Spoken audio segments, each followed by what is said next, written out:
सगळे बादशाह, बाबर पासन, हुमायून पासन, अकबर पासन, जहांगीर पासन, शहाजहान पासन, अकबर पर्यंत, औरंगजेब पर्यंत सगळे फार मोठे शंकेखोर लोक. त्याला शंका यायला लागली की बाबा हे दोघं भाऊ आहेत, ते आपला टांगा पलटी करणार, हे आपल्याला उडवून टाकतात कुणाला, कारण आपल्यासारख्या बसून ताकदवान होते, आर्मी मोठी होती. मग ह्यांनी काय केलं या फारुख शायरनं, 1716 साली जो हुसेन होता त्याची बदली केली दख्खनचा सुभेदार म्हणून. अजूनही राज्य शाहू जरी आले तरी अर्धा महाराष्ट्र हा मुसलमानांचाच होता, मुघलांचाच होता, हे डोक्यात ठेवा. दख्खन मध्ये पाठवलं. दख्खनला 6 सुबे, ह्या 6 सुब्यांचा चीफ केलं आणि आपल्याच लोकांना सांगितलं, दाऊद खान म्हणून जो त्याच्या आधीचा जो सुभेदार होता, दाऊद खान होता, दाऊद खानची बदली म्हणून ह्याला तिथं नेमला. दाऊद खानला सांगितलं की तू ह्याला इकडं संपव, काय कर, मारामारी कर, काय कर. मिर्झाराजे जयसिंगांना जसं संपवलं, औरंगजेबानं त्याच पद्धतीनं संपवलं होतं ना, त्याच पद्धतीनं दाऊद खानाला सांगितलं फारुख शाहनी की ह्याला संपव, मारून टाक. युद्ध झालं. हुसेन काय मेला नाही, दाऊद मेला. हा सर्वे सर्वा झाला. मराठ्यांना पिना मारायला सुरुवात केली फारुख शाहनी, त्याला संपवा.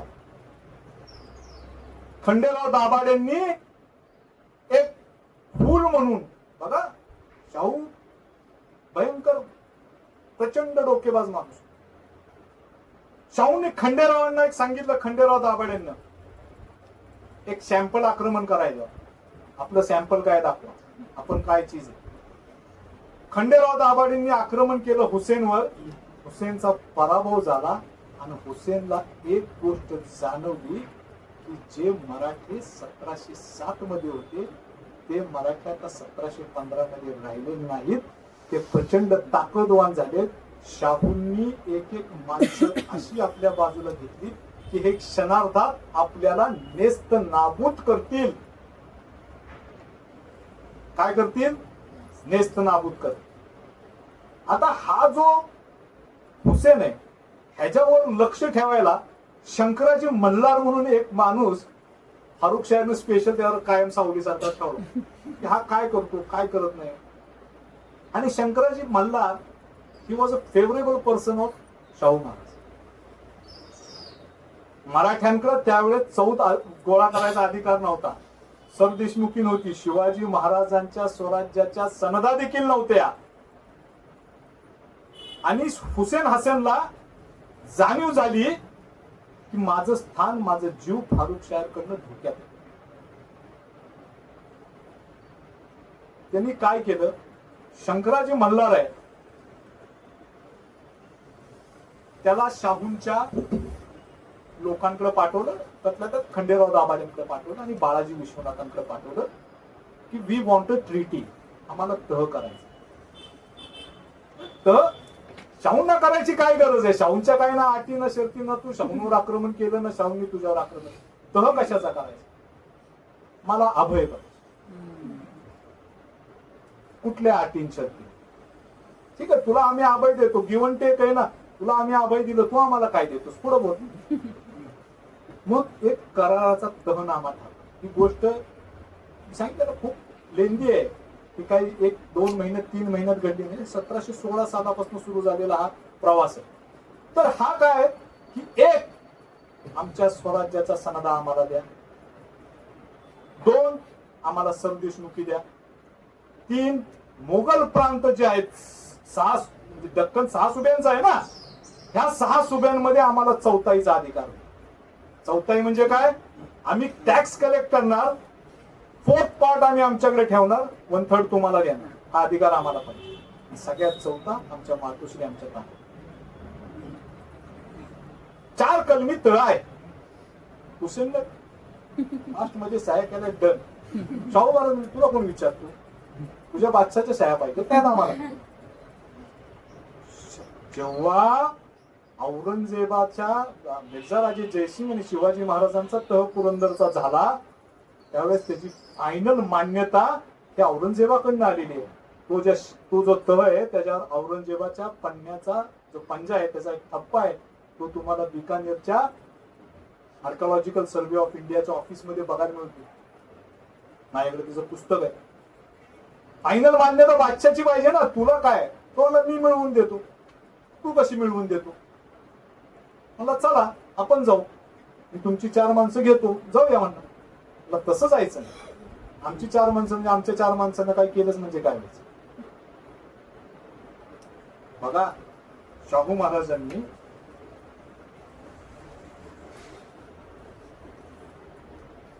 एक डेलिगेशन तयार केलं. हा, डेलिगेशन म्हणजे काय, कोण आहे डेलिगेशन? एकही राजनीती तज्ञ नाही, सगळे वॉरियर्स, सगळे वॉरियर्स. त्यांचा लीडर कोण आहे? खंडेराव दाभा. त्यांच्या बरोबर कोण आहे? बाळाजी विश्वनाथ.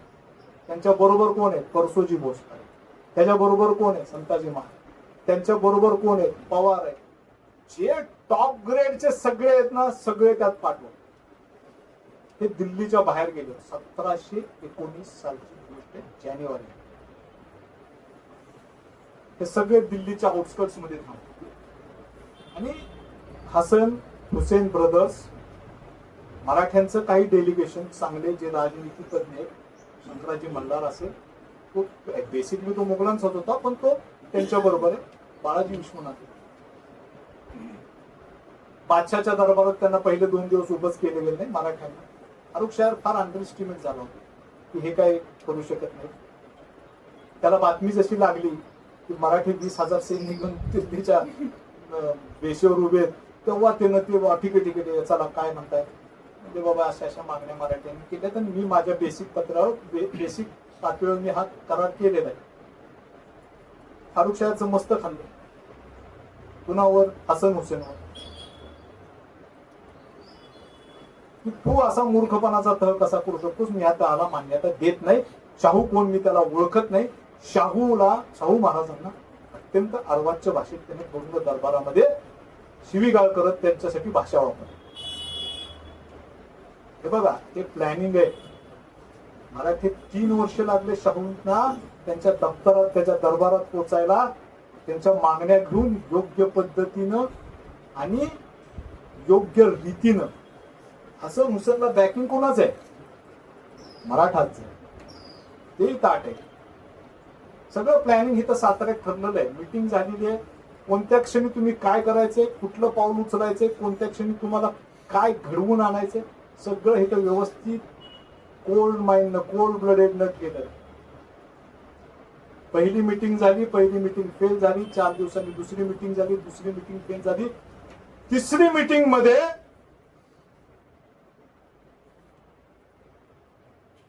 तिसऱ्या मीटिंग मध्ये अशीच भाषा पुन्हा वापरण्यात आली. अशा वेळेस तुम्ही काय करायचंय याचा आदेश शाहूंचा होता. अशा वेळेस हुसेन सिंहासनावर चढला. त्यानं फारुखशाहचं बकुट पकडलं, त्याला जमिनीवर लोळलं. ज्या पद्धतीनं संभाजी महाराजांच्या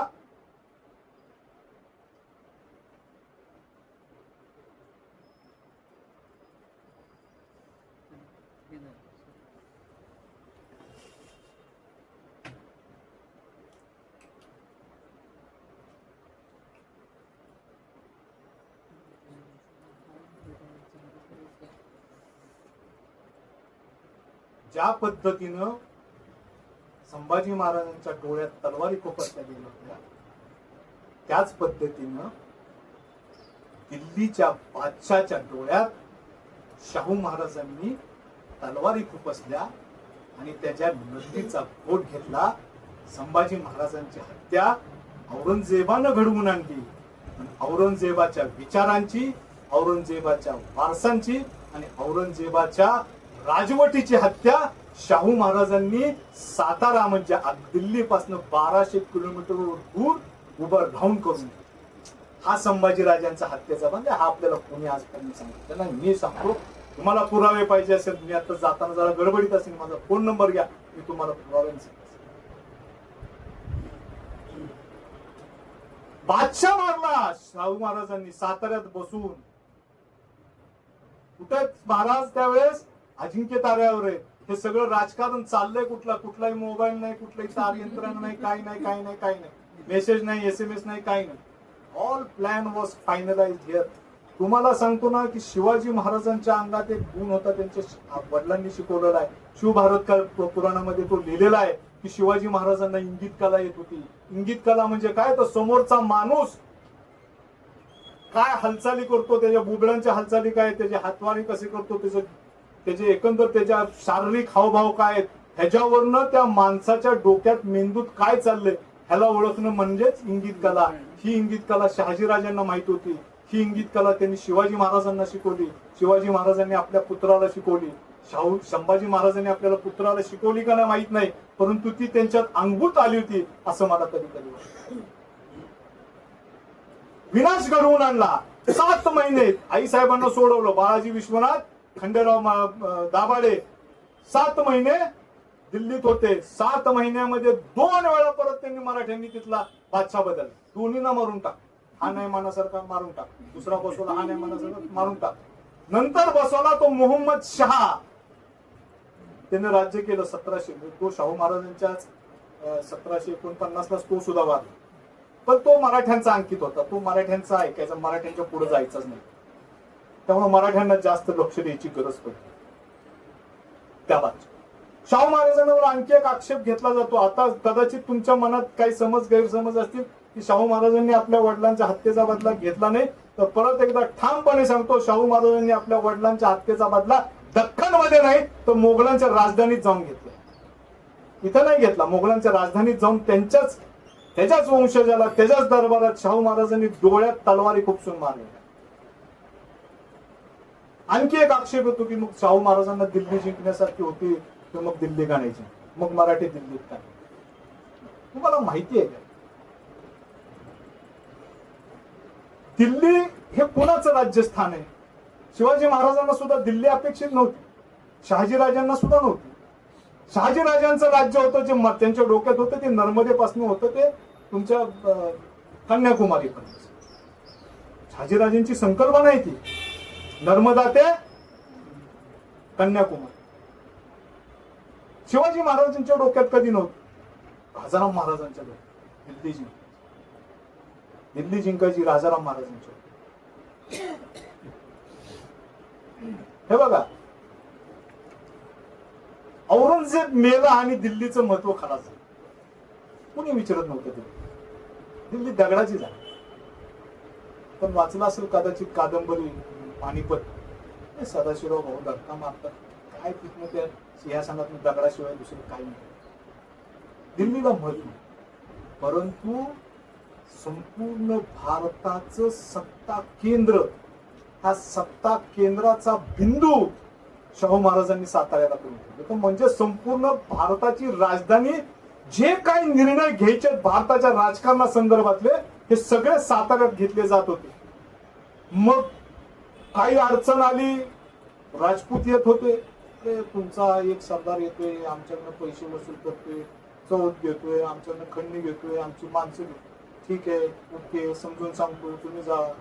माळव्यातनं लोक आली, आम्हाला असा त्रास आहे, आम्हाला मदत करा. ओके. तुमच्या उडीसातनं लोक आले, रघुजी शिया भोसलेने आमचं नुकसान केलं. सगळ्यांचा भारताचा न्याय हा साताऱ्यात. तुम्हाला बुंदेला माहितीये? बुंदेला माहितीये? त्यांची गोष्ट छत्रसाल बुंदेला. मी बोर नाही ना करत, जरा कंटाळा आला तर सांगा मला.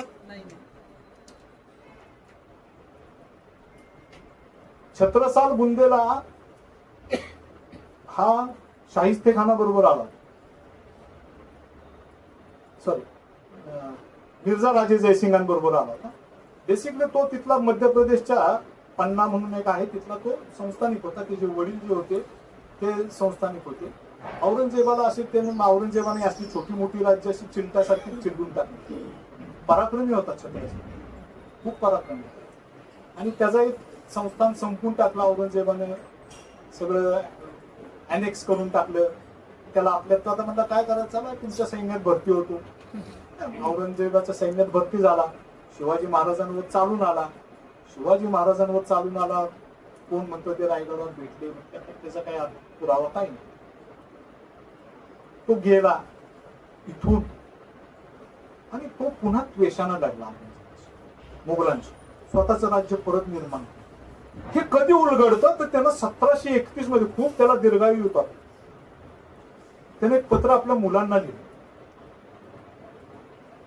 मला मी कधी काळी दख्खन मध्ये गेलो होतो, मला साल आठवत नाही. मी कधी काळी दख्खन मध्ये गेलो होतो, मला साल आठवत नाहीये. मी शिवाजीला भेटलो. जरा बरं का समजून घ्या, थोडस आरेतुरीची भाषा आहे, भीती वाटते आजकाल. मी शिवाजीला भेटलो, त्यानं मला तीर कामटा शिकवलं. काय शिकवलं? तीर कामटा, धनुष्यबाण मला शिकवलं आणि मला प्रेरणा दिली की तू तुझं राज्य परत हस्तगत कर, तू पराक्रमी. मी इथं आलो, आपलं राज्य परत घेतलं आणि मी इथं राज्य करायचं. त्यानं मला शब्द दिलाय की जर मी कधी अडचणीत आलो तर त्याचे जे वंशज आहेत, तो जीवन नसला तर त्याचे वंशज माझ्या मदतीला येईल. हे सेतू माधवराव पगडींनी लिहिलेलं आहे. सेतू माधवराव पगडी आणखी त्यात वाढ करून लिहितात की शिवाजी महाराजांनी 17व्या शतकात महाराष्ट्रामध्ये नॅशनल डिफेन्स अकॅडमी काढली. हे माझा शब्द नाही, हे सेतू माधवराव पगडींनी अत्यंत योग्य पद्धतीनं वापरलेला आहे की शिवाजी महाराजांनी फक्त लोकांना प्रेरणाच दिली नाही, तर त्यांना एज्युकेशन दिलेलं आहे. ह्या महाराष्ट्रात दिलेलं आहे. नॅशनल डिफेन्स अकॅडमीच्या बाहेर शिवाजी महाराज छत्रसाल बुंदेलाला तीर कामटा शिकवतायत, असा एक पुतळा दर्शनी भागावर लावावा अशी माझी इच्छा आहे. की हे राज्यकर्ते पूर्ण करतील का न करतील हे माहित नाही, पण 99% ते पूर्ण करणारच नाही याची मला खात्री. हे कोण सांगतं? सेतू माधवराव पगडी. बघा, छत्रसाल बुंदेला आपल्या मुलांना पत्र लिहून सांगतोय त्याची आठवण. बरोबर मोहम्मद बंगशनं आक्रमण केलं बघा त्याच्या राज्यावर. मोहम्मद बंगश हा मुघलांचाच आहे, खुखार आहे, पाशवी आहे. आणि सगळ्यात पहिल्यांदी आपल्याकडे त्याच्यामध्ये थोडेसे विवाद आहेत. काही लोक ते म्हणतात की हे अप्रोच बाजीराव डायरेक्टली, काही लोक म्हणतात नाही. परंतु कवी भूषणांचं एक काव्य आहे त्याच्यावर. कवी भूषण सुद्धा खूप लेंदी आयुष्य जगले, 90-92 वर्ष जगले बरं कधी.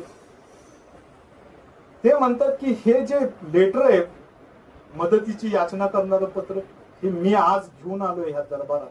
ते दरबारात बसले तर तिथे ते कवन करतात.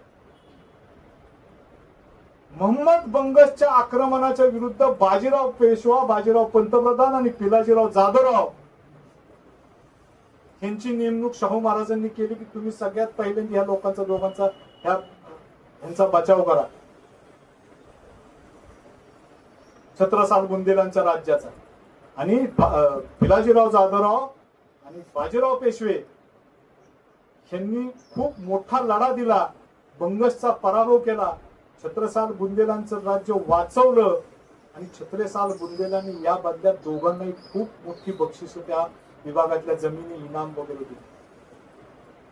आणि त्यापैकीच मस्तानीची भेट त्याच कालखंडामध्ये बाजीरावांची झाली.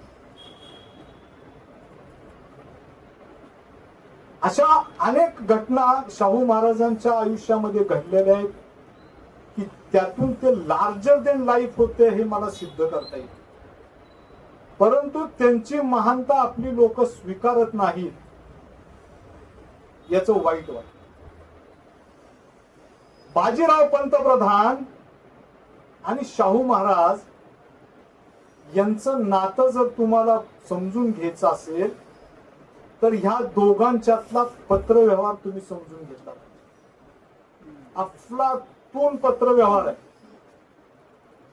म्हणजे तुमचे आजचे जे ललित लेखक आहेत, जे जेवढ्या तन्मयतेने लिहू शकत नाहीत तेवढ्या तन्मयतेनं बाजीरावांनी आपल्या स्वामींना पत्र लिहिलेले आहे. ते शाहूंना आपले स्वामी म्हणून संबोधतात. छत्रपती स्वामी म्हणून, शाहू स्वामी, छत्रपती स्वामी. असं संबंध नाही. स्वामी म्हणजे ओनर. आमच्याकडे शाहूंची ओळख सातारला महाराष्ट्राला कधी झाली असं मला सांगा. शाहूंची ओळख बऱ्यापैकी शाहू म्हणजे कोणतरी आहे हे कुणाला कधी कळालं? आमच्या लोकांना बाजीराव चित्रपट आला बघा, त्यावेळेस बाजीरावांचा एक डायलॉग आहे, तो निजाम त्याला म्हणतो बैठो मराठा साम्राज्य के अधिपति. तो म्हणतो मैं कुछ अधिपति नहीं हूं, मैं शाहू महाराज का सेवक. तेव्हा लोकांना कळालं बाजीरावचा सुद्धा मालक होता कोणतरी. हे महाराष्ट्राला थोड्याफार प्रमाणात मी टीकात्मक बोलत नाही सांगतो. विषय कसा आहे की ह्या दोन व्यक्तींचं जर तुम्ही पर्सनल रिलेशन्स पाहिले तर ते इतके आत्मीयतेचे, इतके ममतेचे, एखाद्या पिता आणि पुत्रांमध्ये नातं कसं असावं हे तुम्हाला ह्या पत्रातनं लक्षात येतं. शाहू महाराज हे खूप शिस्तवान औरंगजेबाच्या कैदेत राहिलेले आहेत. साहजिक थोडे बहुत संस्कार त्यांच्यावर तिथल्या शिस्तीचे आहेत. शिस्त औरंगजेबाच्या डॉक्युमेंट्स जेवढे आहेत त्याच्याही पेक्षा जास्त, जवळजवळ 1.5 कोटी डॉक्युमेंट्स शाहू महाराजांच्या कालखंडातले आजही विदाऊट रिडिंग पेंडिंग आहे. त्याचं वाचन झालं नाही. प्रत्येक गोष्टीची तुमच्याकडे मिनिट्स आहेत. प्रत्येक गोष्टीचे मिनिट्स आहेत. प्रत्येक पैशाचा हिशोब आहे. प्रत्येक गोष्टीचं रिपोर्टिंग सातारला होणं 100% मॅन्डेटरी म्हणजे गरजेचं आहे. जर तुम्ही रिपोर्टिंग करत नसाल राजधानीला, या राज्याच्या मालकाला, तर तुम्ही कारवाईस पात्र आहात. बाजीरावांना पत्र आहे, मला रिपोर्टिंग पाहिजे सर. तुम्ही बाकी मला काय सांगायचं नाही. तुमची कारण तुमच्याकडे काय नाही, तुमच्याकडे काय नाही, तुमच्याकडे काय, आम्हाला बिलकुल सांगू नका. रिपोर्टिंग पाहिजे. एक सरदार आहे XYZ, त्याला आपल्या मुलीचं लग्न ABC सरदाराच्या मुलाशी लावायचंय. रिटर्न मध्ये परमिशन घ्या, माझी परमिशन पाहिजे. लग्न कुठं करणार, पैसा किती खर्च करणार, किती हुंडा घेतला, काय आहे, मुलगा कसा आहे बघा. ही साधी गोष्ट नाहीये. सगळ्या गोष्टींची, पर्सनल गोष्टींची माहिती, की कुठलाही माणूस आउट ऑफ द लाईन जाता कामा नये. एखादी स्त्री आहे, मी नाव सांगत नाही, तिचा म्हणजे तिची घडलेली घटनाच आहे. स्त्री आहे, तिचा नवरा तिला सोडून गेलाय, 5 वर्ष तो बेपत्ता आहे. त्या स्त्रीनं पुनर्विवाह करण्याचा निर्णय घेतला किंवा तिच्या घरच्यांनी घेतला. तो पुनर्विवाह झाला. तो व्यक्ती जो पहिला परागंदा झाला तो परत आला. त्याची तक्रार शाहूंनी स्वतः तो दरबार कंडक्ट केलेला आहे, माणसं नाही ठेवली. आणि त्यांनी त्याच्यामध्ये एक माइलस्टोन निर्णय दिलेला आहे, तू 5 वर्ष परागंदा आहे, तू मेल्यात जमायस. 5 वर्ष तुला तुझ्या बायकोची काळजी नाही, मुलीची काळजी नाही, कुटुंबाची काळजी नाही, तू कसला जिवंत माणूस, तू मेल्यात जमायस, तिथनं सुटून जा. नाही मान्यता दिली शाहू महाराजांनी. डावरी केसेस आहे, डावरी केसेस, हुंडावरीच्या, हुंड्याच्या केसेस शाहू महाराजांच्या समोर महाराज स्वतः चालवायचे, छत्रपती चालवायचे. अनेक आहेत. मी इतक्या ह्या माणसांनी 49 वर्षांमध्ये सुधारणा घडवून आणल्या. मी मगाशी सांगायचं राहिलं, गोवा हा पाठ माझ्या लक्षात आणून द्या, मी त्याच्यावर बोलणार आहे. तो महत्वाचा मुद्दा आहे. पोर्तुगीज ह्या देशाचे सगळ्यात मोठे शत्रू होते, हे मनाशी तुम्ही ठाम करा. आणि ह्या पोर्तुगीजांना ह्या छत्रपती घराण्यांनी संपवलं. हा छत्रपती घराण्याचा सर्वात मोठा विजय, हे सुद्धा तुम्ही मनाशी ठाम करा. मोगलांना हरवलं, औरंगजेब मेला, आदिलशाह, अफजल खान, सगळे बघा इथं बसलेत माझे तज्ञ आहेत, नौदलाचे तज्ञ आहेत. आज त्यांच्याकडनं जवळजवळ त्यांनी 10 स्पेसिमेन्स युद्धाच्या बनवल्या, युद्ध नौकांच्या. सौरभ ओळख करून दे सरांची. अशी व्यक्तिमत्व आपल्याला वाईट भेटायला येतात, हे सुद्धा खूप मोठं आहे. नौदलाचा अभ्यास आहे. पोर्तुगीज काय चीज होते, ब्रिटिश काय चीज होते, डच काय चीज होते, हे जर तुम्हाला कळालं ना तर तुम्ही कुठल्या मोठ्या संकटाशी सामना करत आजही गर्व से कहो हिंदू आहे हे जे म्हणतो ना, हे आजच्या राजकारण्यांवर नाही, तर आपल्या पूर्वजांनी जो त्याग केला, जो लढा दिला, त्याच्यावर आपण आज म्हणू शकतो की गर्व से कहो हिंदू. लक्षात, आजच्या राजकारणावर तुम्ही म्हणूच नका. त्याचं कारण सांग. पोर्तुगीज आले 1499 ला. 1499 ला पोर्तुगीज आले. त्याआधी पोर्तुगीजांच्या जगभरातल्या तुम्ही कॉलनीज जर बघितल्या तर कुठं कुठे आहेत बघा.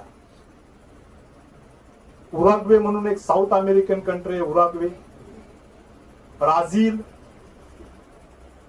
मोझाम्बिक आफ्रिकन कंट्रीज आहे. अंगोला आफ्रिकन कंट्री आहे. त्यानंतर भारतात आले, कोचीन मध्ये आले. कोचीन मधनं ते हळूहळू उत्तरेकडे सरकत गेले. पोर्तुगीज हे कडवे कॅथॉलिक्स होते. ते ह्या देशामध्ये व्यापार करायला आले नाही. त्यांचं मेन उद्दिष्ट होतं धर्म आणि ते क्रूर कर्मावर. हे बघा, राज्य स्थापन करायचं म्हणजे काय करायचं तर भूभागावर अधिकार सांगायचा असं नसतं. राज्य स्थापन करायचं म्हणजे लढाया करायचं, माणसं मारायची आणि तिथं आपला अधिकार सांगायचा असं नसतं. राज्य स्थापन करायचं म्हणजे काय करायचं तर सगळ्यात पहिली तुमची भाषा बदलायची. सगळ्यात फर्स्ट काय करायचं तुमची भाषा बदला. नंतर तुमचा पेहराव बदला. नंतर तुमच्या चालीरीती बदला. नंतर तुमचा सणवार बदला. नंतर तुमची जात बदला. नंतर तुमचा धर्म बदला आणि नंतर तुमचं राष्ट्र. लास्ट स्टेज आहे ती. राष्ट्र काबीज करणं, सत्ता लादणं ही लास्ट स्टेज आहे.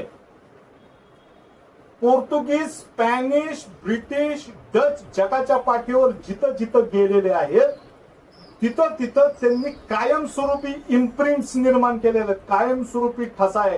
पोर्तुगीजांच्या गोव्यात तुम्ही गेलेला आहे, गोवा कधीही बदललं नाही. आजही तुम्ही गोव्याला गेलात तर गोवा हे पोर्तुगीजांचंच वाटतं. आपल्या देशाचा भाग आहे. मी तिथलं आता साधारणतः तिथलं राहणीमान, तिथल्या वास्तू, दीव दमणला तुम्ही जावा, सेम कंडिशन आहे. तुम्ही फ्रेंच पॉंडिचेरी मध्ये जावा, पॉंडिचेरी मध्ये फ्रेंचांचं राज्य आहे, तिथेही सेम कंडिशन आहे. पोर्तुगीज हे कट्टर म्हणजे कट्टर धर्म प्रसारक होते.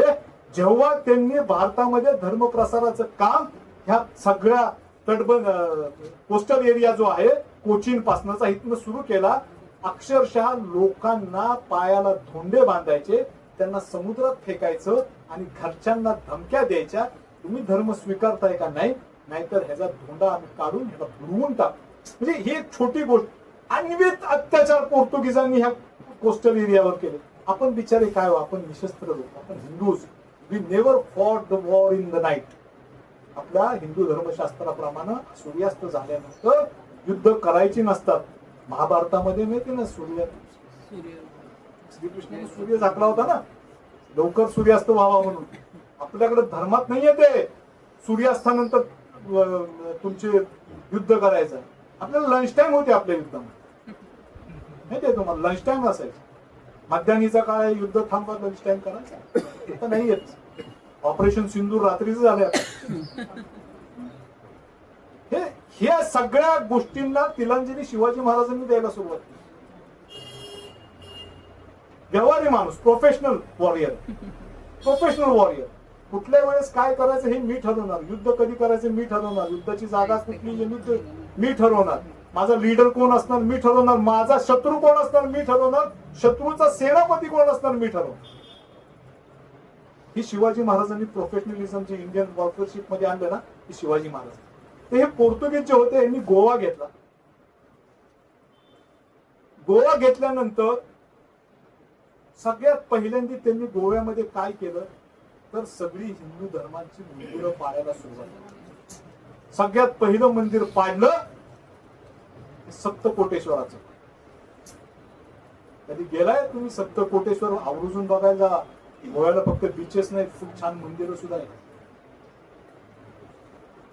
सप्तकोटेश्वराचं मंदिर तोडलं. त्यानंतर त्यांनी जर कुठलं मंदिर मोठं तोडलं असेल तर ती गोव्याची तुळजाभवानी जिला म्हटलं जातं ती शांतादुर्गा. आता शांतादुर्गाचा इतिहास सांगतो मी. एक 10 मिनिटं अजून घेईन, जास्त तुमचा वेळ घेणार नाही. Shantadurga was a peace maker goddess. ही शांतता, विष्णू आणि शंकरामध्ये काही कारणास्तव एक वाद निर्माण झालेले होते आणि ते वाद मिटवण्यासाठी देवीनं जो अवतार घेतला तिला शांतादुर्गा म्हणतात. शांतादुर्गा ही जीएसबी गौड सारस्वत प्रभूंची देवता अशी म्हणली जाते, परंतु ती सगळ्यांची जीएसबींची ही सगळ्यांची देवता आहे. तिला गोव्याची तुळजाभवानी म्हणतात. पोर्तुगीजांनी तिचं जे मूळ मंदिर होतं त्या मूळ मंदिरावर हल्ला चढवण्याआधीच तिथल्या लोकांनी ती मूर्ती हलवली आणि कावले म्हणून गाव आहे छोटस, त्या ठिकाणी ती पुनर्स्थापना. तिला आता यंदाच्या वर्षी 450 वर्ष झाली. 1546 साली ती मूर्ती तिथनं हलवली आणि ती ह्या कावले म्हणून गावात आणली. तिथे एक छोटस मंदिर उभं. सप्तकोटेश्वर मंदिर पोर्तुगीजांनी पाडलं. शिवाजी महाराज 1672 साली गेले, त्या मंदिराची पुनर्स्थापना केली. तिथं पाठी आज इतकं अप्रतिम मंदिर, इतके अप्रतिम देवाची पिंड, इतकं अप्रतिम महादेवाचा मुखवट आहे, तुम्हाला भारतात कुठंच बघायला मिळणार. महाराजांनी केलं, पोर्तुगीजांच्या गोव्यात केला, ठाम राहून केला.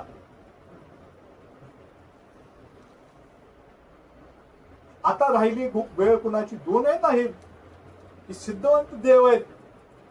आता राहिले हे शांतादुर्गा. शांतादुर्गा खोपटात होती छोटीशी. ह्या शांतादुर्गा आजचं जे बांधकाम आहे भव्य दिव्य, हे बांधकाम शाहू महाराजांनी केलेलं आहे. त्यांचे एक मंत्री होते वेंगुर्ल्याचे, ते त्या देवीचे खूप मोठे भक्त होते. त्यांनी शाहू महाराजांच्या कानावर घातले की असं असं आम्हाला बांधकाम करायचे, करा, काय मदत मी देणार, काय पैसा लागेल मी देणार. सोन्याची पालखी शाहू महाराजांनी दिली. आजही त्या सोन्याच्या पालखीतनं शांतादुर्गाची मिरवणूक निघते. आजही तिथं दिलेली जमीन शाहू महाराजांनी देवीला जमीन दिली. आजही ती कावलेन गावाच्या हद्दीमध्ये ती जमीन आहे. दुर्दैवाने शाहू महाराजांच्या नावाची पाटी तिथले जो कोण असतील संस्था चालक, कधी काळी त्यांनी ती काढून टाकली. शाहू महाराजांचं नाव त्या देवळावरनं हटवण्यात आला हा शब्द. पण सुदैवानं तुम्ही आजही गुगलवर कधी गेलात, शांतादुर्गा टेम्पल टाकलं तर तुम्हाला त्याची स्पष्ट आणि खणखणीत माहिती मिळते की हे जे मंदिर आहे हे मंदिर शाहू महाराजांच्या मदतीने उभं राहिलेलं आहे. शाहू महाराजांनी याला पॅलंक्विन दिली. पॅलंक्विन म्हणजे पालखी दिली. इतकं मोठं हिंदू धर्मासाठी काम करणारा माणूस आहे. श्रीशैलमला देणगी आहे, रामेश्वरला देणगी आहे, तुमच्या अष्टविनायक सगळ्यांना देणगी आहे. ही सगळी मंदिरं आहेत, रस्त्यांनी बांधलेलं. रस्ते जे बघितले ते गुहागरचे आहेत बरं का. त्यांना महाराजांनी आणले. देवर बँक्स, प्रायव्हेट बँक्स. तुम्ही आता सावकार म्हणता त्यांना ना, सावकार तुम्ही आता म्हणता. ते बँक्स होत्या त्यावेळेच्या, प्रायव्हेट बँक्स. मग त्या प्रायव्हेट बँक्स काय कुठले साताऱ्यामध्ये महाराज ही विविध ठिकाणी बँक्स आणलेल्या आहेत. ह्या अगदी तुम्हाला जळगावातनं बँक्स आणलेल्या आहेत. जळगावातनं बँक्स आणलेल्या आहेत. गिरी गोसावी म्हणून हे सुद्धा बँक्स आहेत. आणि हे रास्ते साहेब जे आहेत ते गुहागरवरनं मोठ्या आशेनं, बिझनेसच्या आशेनं आले की माझी बँक इथं. शाहू महाराज भरभराटीला आलेत आणि माझी चालेल आले. वाईट प्रस्थापित झाले. बाजीरावांनी त्यांच्याकडनं खूप मोठं कर्ज घेतलं आणि त्याची परिस्थिती बाजीरावांची नव्हती की ती परतफेड करावी. ही गोष्ट शाहू महाराजांना कळाली. सगळं पेशवे कुटुंब जे पंतप्रधान कुटुंब आहे ते महाराजांकडे शिकलेलं आहे बरं का. म्हणजे विसाजी असेल, विसाजी म्हणजे कोण? पहिले बाजीराव. अप्पाजी म्हणजे कोण? अनाजी. अनाजी त्याचं नाव नंतर चिमाजी अप्पा. हे सगळं कुटुंब, नानासाहेब पेशवे, हे शाहू महाराजांच्या आधिपत्याखाली छत्रछायेखाली शिकले. सदाशिवराव भाऊ हे शाहू महाराजांच्या छत्रछायेखाली शिकले. हे जगलेत सुद्धा आणि शिकलेत सुद्धा. ह्यांच्या नावाच्या पेटा आहेत वाई साताऱ्यामध्ये. माहिती तुम्हाला? साताऱ्यात आमच्या सदाशिव पेठ आहे. बाजीरावांचा मुलगा हा रघुनाथ बाबा, त्याच्या नावानं प्रेमापोटी महाराजांनी एक पेठ वसवली, रघुनाथपुरा.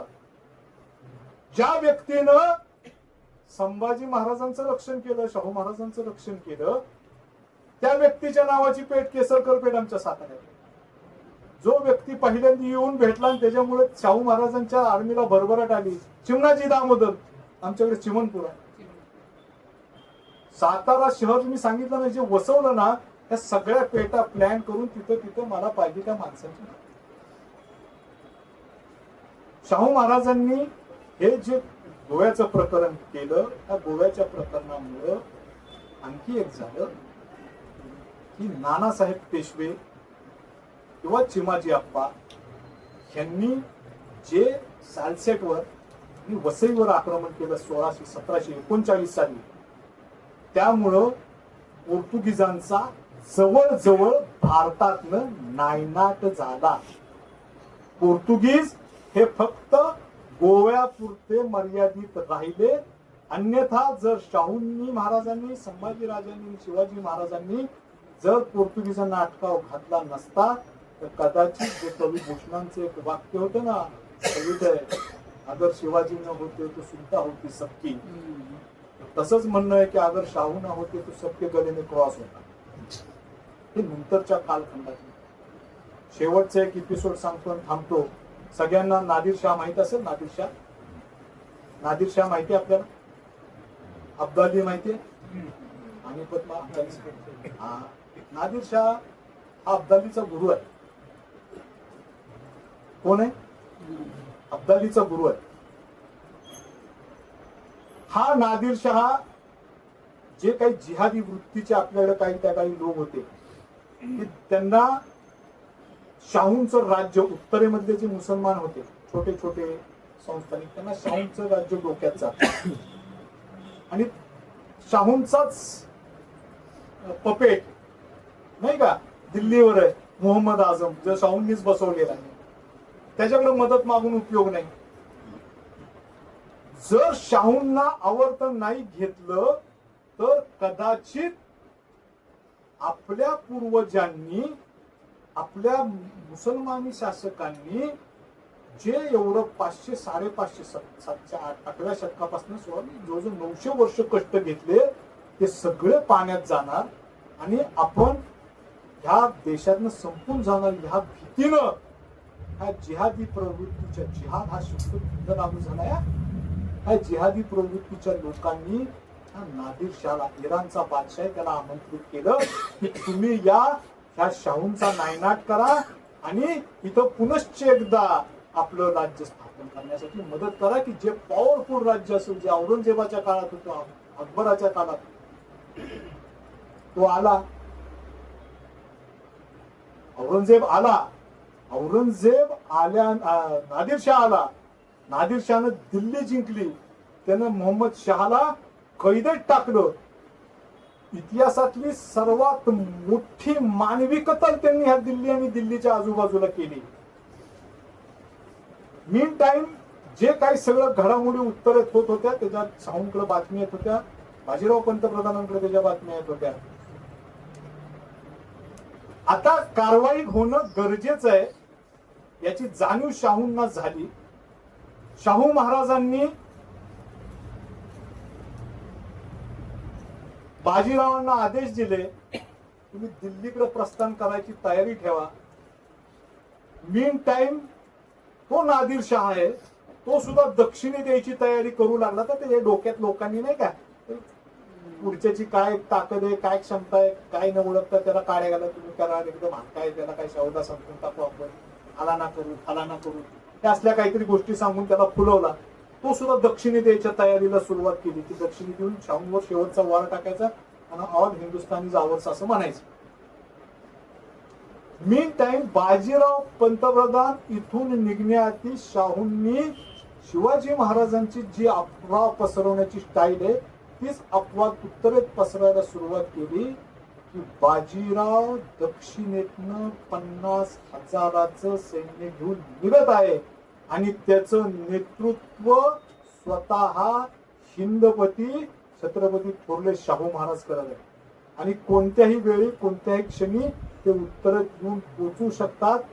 तुम्हाला जर तुमचा विनाश टाळायचा असेल तर इथूनच लगवत पाठीमागे करा. तो सुद्धा धुरंधर होता, राजकारणी होता, राजनीतिज्ञ होता. त्यानं लक्षात आलं की जर बाजीराव पेशव्यांसारखा, पंतप्रधानांसारखा एक धुरंधर व्यक्ती, एक पराक्रमी व्यक्ती शेकडो सरदार मराठ्यांची घेऊन शाहू महाराजांच्या नेतृत्वावर आपल्याला चालून येतं, आपलं काही खरं नाही, आपलं आपण बॅकफूटवर जावं. तो दिल्लीत आला. त्यानं शाहू महाराजांचा जो बादशाह होता मुहम्मद शहा त्याला परत तिथं तिची काढले माणसं, ती म्हणलं चला हटो, मला परत त्या गादीवर बसवला आणि त्यानं नम्रपणे एक वाक्य लिहिलं की ह्या हिंदुस्थानवर आज राज्य करायला एकच माणूस लायक आहे आणि तो म्हणजे छत्रपती थोरले शाहू महाराज. हा लिहिणारा माणूस आहे नादेर. बघा, जवळजवळ 42 वर्ष राज्य केले, 42 इयर्स. एवढा मोठा कालखंड त्याच्या आधी फक्त 2च व्यक्तींना राज्य करायला मिळाला होता. एक होता अकबर, जो 1556 साली सत्तेवर आला, 1605 साली वारला, 49 वर्ष त्यानं राज्य केलं. दुसरा होता औरंगजेब, जो 1658 साली सत्तेवर आला, 1707 पर्यंत तो सत्ताधीश होता. त्यालाही साधारणतः 49 वर्ष राज्य करण्याची संधी प्राप्त झाली.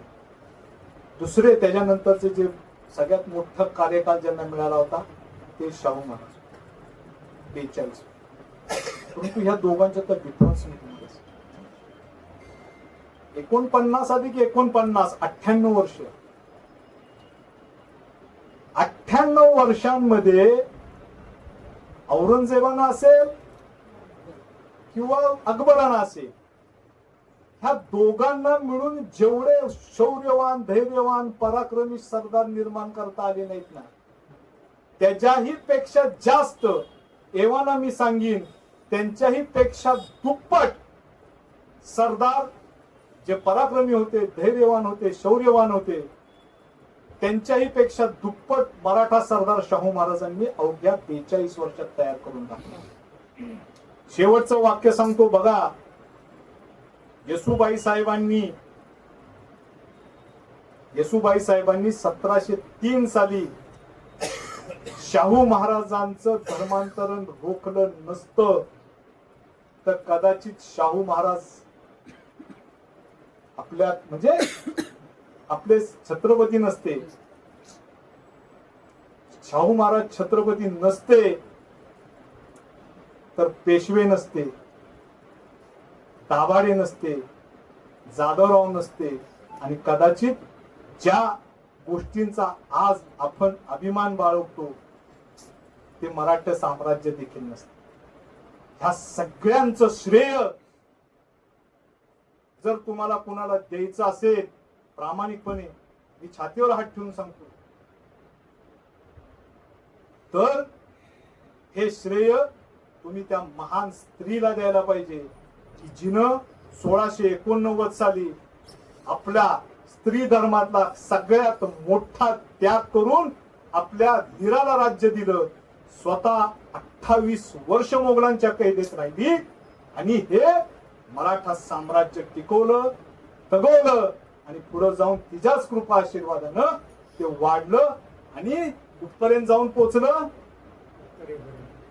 तरेपर्यंत. आजही आपले मराठा आहेत, शाहू मराठा.